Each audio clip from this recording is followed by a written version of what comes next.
አማራ ክልል የህልውና ተጋድሎ ተጠናክሮ እየተካሄደ ይገኛል። የአብይ አህመድ አገዛዝ ከፍተኛ የተተኳሽና የሰራዊት እጥረት እንደገጠመው መረጃዎች ያመለክታሉ። በአማራ ክልል ያለውን ጦርነት ለመቀጠል የሚያስችል ቁመና እንደሌለውም ነው በተለያዩ የመከላከያ ምንጮች የሚወጡ መረጃዎች የሚያሳዩት። በአማራ ክልል በአራቱም ቀጠናዎች የሚካሄደው የህልውና ተጋድሎ በዚህ ሰሞንም እንደዚሁ በርካታ ኪሳራዎችን በአገዛዙ ላይ በማድረስ መካሄዱን ቀጥሏል።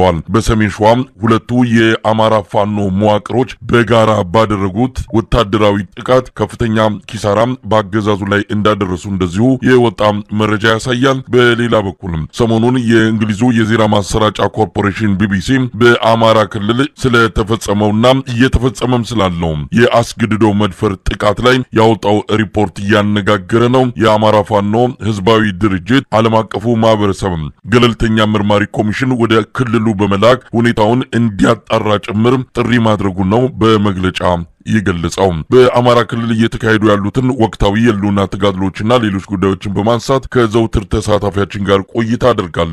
በጣም ነው አመሰግን። እንግዲህ ሰሞኑን በህዝባዊ ቢተኝነት መረጃዎች ላይ ሰፊ ትኩረት በመስጠታችን በአማራ ክልል እየተካሄዱ ያሉትን የህልውና ተጋድሎ እንቅስቃሴዎችን በመጠኑ የዘነጋናቸው ይመስላል። ለማንኛውም በርካታ ክስተቶች ነው እየተስተናገዱ ያሉት። እስቲ ጎላ ጎላ ብለው የሚጠቀሱ ወታደራዊ እንቅስቃሴዎች ምን ናቸው? መልካም መሳይ፣ አመሰግናለሁ። በአማራ ክልል ላይ እየተደረጉ ያሉ ውጊያዎች አሁንም በግለታቸው ጠብቀው እየተካሄዱ እንደሚገኙ ነው መረጃዎች የሚያመላክቱት። መንግስት ደግሞ ልክ እንደ ፍየል ቆዳ በጣም በብዙ ምስማር ተመቶ ከፍተኛ ውጥረት ደርሶበት ጭንቀት ላይ እንደሚገኝ ነው። በበርካታ አካባቢዎች ከእንቅርት ላይ ዶሮ ደግፍ ሆኖበት ወታደራዊ እንቅስቃሴው ከሰላማዊ አመፁ ወይም ከአድማው ጋር ተቀናጅቶ በጣም ከፍተኛ የሆነ ውጥረት ላይ እንደሚገኝ ነው መረጃዎች የሚያመለክቱት። የፋኖ ኃይሎች ደግሞ በአማራ ክልል በተለያዩ ግዛቶች አካባቢ ለመከላከያ ለማጥቃት የሄደበትን መከላከያ ምሽግ ባረገበትን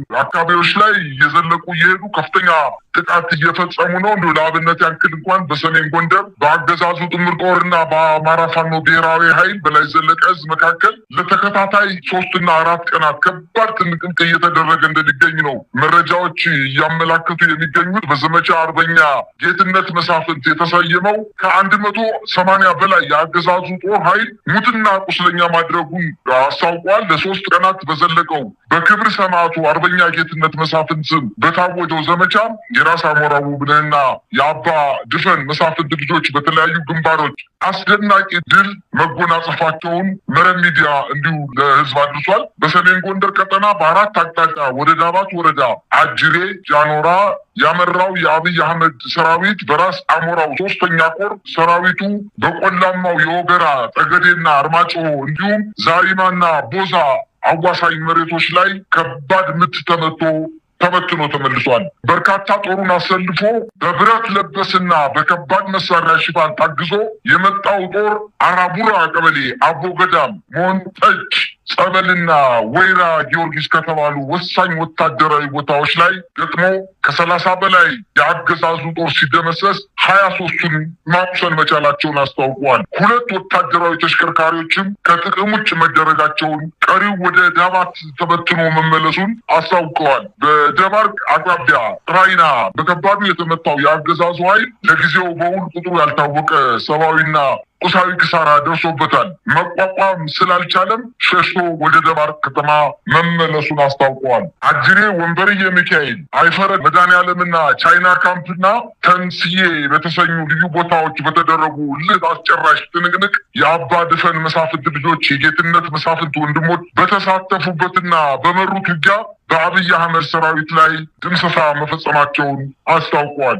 አርበኛ ጌትነት መሳፍንት በወደቀበት አጅሬ ከ65 በላይ የአገዛዙ ጦር ሲደመሰስ ከ70 በላይ ቁስለኛ ማድረጋቸውን አስታውቀዋል። 3ኛ ቀኑን ያስቆጠረው የቀጠናው ፍልሚያ በድምሩ ከ180 በላይ የኦህዴድ የብልጽግና ሰራዊት ሙትና ቁስለኛ ማድረግ መቻላቸውን የእዙ ህዝብ ግንኙነት አስታውቋል። በሌላ አቅጣጫ በሰሜን ወሎ ምስራቅ አማራ የሚኒሊክ ዕዝ ኮር 1 እና ኮር 2 እና የሚኒሊክ ዕዝ ልዩ ዘመቻ አህዶች በጥምረት ባደረጉት ተጋድሎ ራያ ግንባር ላይ ትልቅ ድል አስመዝግበዋል። የአገዛዙ ጦር የብልጽግና ሰራዊት በራያ ቆቦ በጮቤና ተኩለሽ ግንባሮች በበርካታ እግረኛ ሰራዊት አሰልፎ እንዲሁም በቅርቡ ባስገባቸው ቻይና ሰራሽ ኦራል ላይ በተጠመዱ 155 ሚሜ መድፎችና ቢኤም እና ብረት ለበሶች እና ዙ 23 ታግዞ በህዳር 10 ጀምሮ ከቀኑ 9 ሰዓት እስከ ህዳር 11 ምሽት በተጠናቀቀው ተጋድሎ ከባድ ሰብአዊ ኪሳራ አስተናግዶ ወደ መጣበት መመለሱንም አስታውቀዋል። በተጋድሎው የምስራቅ አማራ ኮር አንድ አሃዶች ሀውጃኖ ክፍለ ጦር፣ አሳምነው ክፍለ ጦር 2ኛና 5ኛ ሻለቆችና ከኮሩ 2 ዲድና ወርቄ እንዲሁም የእዙ ልዩ ዘመቻ በጥምረት ባደረጉት ብርቱ ትንቅንቅ በአገዛዙ ጦር ላይ ከባድ ሰብአዊ ኪሳራ በማድረስና ቀጠናውን በማስከበር ትልቅ ተጋድሎ መፈጸማቸውንም አስታውቀዋል። በተጋድሎው ከባድ ሽንፈት የገጠመው የአገዛዙ ሰራዊት የገጠር መንደሮችን፣ ታዳጊ ከተሞች ላይ ከባድ መሳሪያ በማስወንጨፍ በሰው ህይወትና በንብረት ላይ ጉዳት ማድረሳቸውን አስታውቀዋል። በሌላ ዜና በሰሜን ወሎ አይና ቡግና ወረዳ በተደረገው ከፍተኛ ውጊያ የእግረኛ ሰራዊት ከፍተኛ ጉዳት የደረሰበት የአገዛዙ ጦር በበርካታ ቦታዎች የድሮን ጥቃት መፈጸሙን ታውቋል። ከዚህ በፊት በዘመቻ አባናደው ቆስሎ የተማረከውን የ12ኛ ክፍለ ጦር ምክትል አዛዥ ኮሎኔል ዘሪሁን ማሙዬን ጨምሮ 3 አብረውት የነበሩ ቁስለኞች ሕክምና በሚያደርጉበት ማዕከል ላይ የድሮን ጥቃት በመፈጸም ገድሏቸዋል። ፋኖ ተቆጣጥሯቸው በሚገኙ ቆሩ ጤና ጣቢያ ላይ በተፈጸመ የድሮን ጥቃት በ61ኛና 65ኛ የአገዛዙ ክፍለ ጦር ላይ በተፈጸመው ከባድ ጥቃት ተከትሎ መሆኑን የአገዛዙ ህዝብ ግንኙነት አስታውቋል። እነዚህ 2 ክፍለ ጦሮች በደረሰባቸው ከፍተኛ ምት አካባቢውን ለቀው ከሄዱ በኋላ 61ኛና 65ኛ ክፍለ ጦር ከፍተኛ ጉዳት ከደረሰባቸው በኋላ በምሽት ድሮን አስነስቶ ቆሩ ጤና ጣቢያ ላይ በፈጸመው የድሮን ጥቃት በሲቪሎችና በራሱ ምርኮኞች ላይ ፋኖ እንክብካቤ በሚያደርግበት ጤና ጣቢያ ላይ ድሮን ጥሎ መግደሉ ታውቋል። በዚያው አካባቢ በርካታ የአገዛዙ ጦር በምርኮ የሚገኝና የሕክምናና የምግብ አቅርቦት በተገቢው እያቀረበ የሚገኘው የአማራ ፋኖ ብሔራዊ ኃይል የአገዛዙ ጦር የጭካኔ ተግባር ፈጽሞባቸዋል ብሏል። የዓለም አቀፍ ቀይ መስቀል ድርጅቱም ይሄን ነገር ተመልክቶ ምርኮኞችን እንዲረከበን በማለት አስተላልፈዋል። አንተ እንዳልከውም 40 ሚሊዮን ተተኳሽ 100 ሺህ ተዋጊ እጥረት ደርሶብኛል በማለት ከሰሞኑ የመከላከያ ከፍተኛ መኮንኖች ከፖለቲካ አመራሮች ጋር በመሆን የሰራዊት ቁጥርና የተተኳሽ እጥረት ከፍተኛ ደረጃ ላይ በመድረሱ ወደ ተለያዩ አካባቢዎች ጥቃት ለመሰንዘር እንዳልቻሉና በኤርትራ አካባቢ አሰብን ለማስመለስ ብለው ከፍተኛ ዛቻና ማስፈራራት ሲፈጽሙ የነበሩት አሁን ረገብ ብለው አስታርቁኝ ወደ ማለት እንደገቡና ይሄ ነገር ከዛቻ ያለፈ እንዳልሆነ ተመላክቷል።